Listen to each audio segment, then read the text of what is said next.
Diamond వ్యాపారి మెహుల్ చోక్సీ గురించి ప్రత్యేకంగా పరిచయం అక్కర్లేదు. ఆయన చాలా ఫేమస్. పంజాబ్ నేషనల్ బ్యాంక్ పేరు చెప్పగానే ముందుగా గుర్తొచ్చేది కూడా ఈయనే. ఎందుకంటే ఆ రేంజ్లో బ్యాంకును మోసం చేసి ఎస్కేప్ అయిపోయాడు. ఒకటి కాదు, రెండు కాదు, ఏకంగా 13,500 కోట్ల రూపాయలు మోసం చేసి విదేశాలకు చెక్కేశాడు. అయితే ఈ నిందితుడిపై భారత్ స్పెషల్ ఫోకస్ పెట్టింది. ఎలాగైనా స్వదేశానికి రప్పించాలనే ప్లాన్ చేస్తుంది. ఈ నేపథ్యంలో సిబిఐ అధికారుల కోరిక మేరకు చోక్సీని ఎట్టకేలకు బెల్జియం పోలీసులు అరెస్ట్ చేశారు. ప్రస్తుతం అతడు బెల్జియం జైల్లో ఉన్నాడు. చోక్సీపై తీవ్ర అభియోగాలుండడంతో అతడిని తమకు అప్పగించాలని బెల్జియం ప్రభుత్వాన్ని భారత ప్రభుత్వం కోరింది. అయితే అక్కడి చట్టాల ప్రకారం మెహుల్ చోక్సీ భారత్కు వస్తాడా, లేదంటే అక్కడే న్యాయస్థానాలను ఆశ్రయించి కాలం గడిపేస్తాడా? వివరాలేంటో చూద్దాం.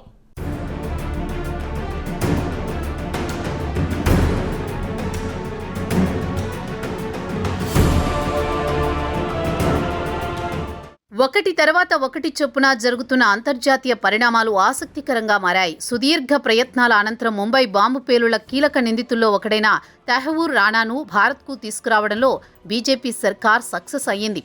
ఇది జరిగి వారం కూడా కాకముందే మరో అంతర్జాతీయ సంచలనం చోటు చేసుకోవడం ఆసక్తికరంగా మారింది.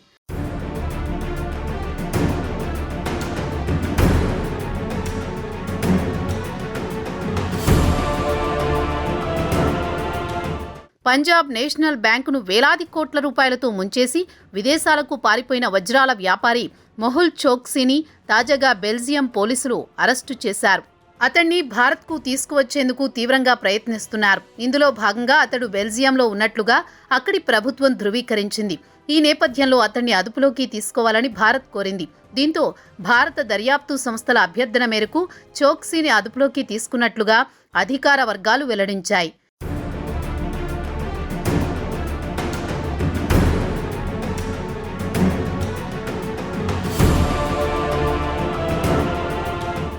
నిజానికి చోక్సీని గత శనివారమే అరెస్ట్ చేశారు. ప్రస్తుతం అతను జైల్లోనే ఉన్నట్లుగా తెలుస్తోంది. అనారోగ్య కారణాలతో అతను బెయిల్ దరఖాస్తు చేసుకునే వీలుందని చెబుతున్నారు. అరెస్టు చేసిన నేపథ్యంలో అతన్ని భారత్లోని దర్యాప్తు సంస్థలైన సిబిఐ, ఈడీ అధికారులకు అప్పగించాలని భారత్ కోరనుంది. కాకతాళీయంగా జరుగుతున్నాయా, ప్రణాళికలో భాగంగా జరుగుతున్నాయో తెలియదు, కానీ రాణా వచ్చిన వారంలోనే కొన్నేళ్లుగా తప్పించుకు తిరుగుతున్న చోక్సీ అరెస్టు ప్రాధాన్యతను సంతరించుకుంది.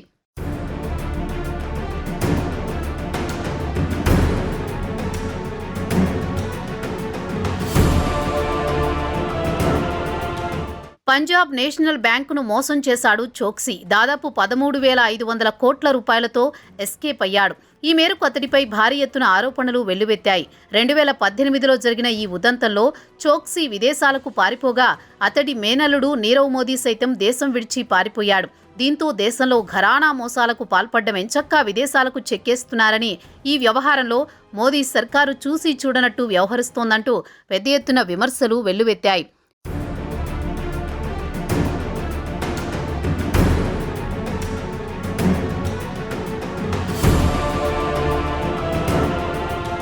ఇకపోతే చోక్సీ ఆంటిగ్వా, బార్బుడాకు వెళ్లగా నీరవ్ మోదీ లండన్లో ఆశ్రయం పొందాడు. వీరిని భారత్కు తిరిగి తీసుకువచ్చేందుకు భారత్ సర్కార్ పెద్ద ఎత్తున ప్రయత్నాలు చేస్తున్నప్పటికీ ఇప్పటి వరకు వాస్తవ రూపం దాల్చలేదు. ఇటీవల భారత పర్యటనకు వచ్చిన ఆంటిగ్వా, బార్బుడా విదేశాంగ మంత్రి ఈపీ చెత్ గ్రీన్ మాట్లాడుతూ చోక్సీ తమ దేశ పౌరుడేనని, అతను ప్రస్తుతం తమ దేశంలో లేడన్నారు. వైద్యం కోసం విదేశాలకు వెళ్లినట్టుగా పేర్కొన్నారు. అతన్ని అప్పగించే విషయంలో రెండు దేశాలు పనిచేస్తాయని చెప్పారు.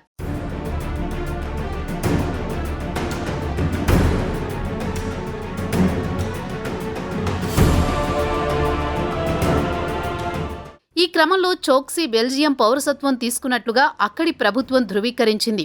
ఆ దేశ జాతీయురాలైన తన భార్య ప్రీతి చోక్సీ సాయంతో అతను 2023 నవంబర్లో ఎఫ్ రెసిడెన్సీ కార్డు పొందారని చెబుతారు. దీని కింద కొన్ని షరతులకు లోబడి జీవిత భాగస్వామితో కలిసి బెల్జియంలో చట్టబద్ధంగా ఉండొచ్చని చెబుతారు. అయితే ఇప్పటికీ చోక్సీ తన భారత పౌరసత్వాన్ని వదులుకోలేకపోవడం విశేషం. అయితే ప్రస్తుతం 65 ఏళ్ల మెహుల్ చోక్సీ అనారోగ్య సమస్యలతో తీవ్రంగా బాధపడుతున్నాడు. ఇప్పుడున్న పరిస్థితుల్లో చోక్సీ ఇండియాకు వస్తే ఎలాంటి ఫలితం ఉండదని, ఆయన ఆరోగ్యానికి మనమే ఖర్చు చేయాల్సి వస్తుందని నిపుణులు అభిప్రాయం వ్యక్తం చేస్తున్నారు. బ్యాంకుకి ఎగ్గొట్టిన 13,000 కోట్ల రూపాయలను రాబడితే చాలు అని అంటున్నారు. కాగా ఇదే కేసులో మరో నిందితుడైన చోక్సీ మేనల్లుడు నీరవ్ మోదీ ప్రస్తుతం లండన్లో ఉంటున్నట్లు తెలుస్తోంది. అతన్ని కూడా తిరిగి భారత్ రప్పించేందుకు ప్రభుత్వం ప్రయత్నాలు చేస్తోంది. చోక్సీని పోలీసులు అదుపులోకి తీసుకున్న నేపథ్యంలో త్వరలోనే భారత్కు వచ్చే వీలుందన్న మాట వినిపిస్తోంది. మరేం జరుగుతుందో చూడాలి.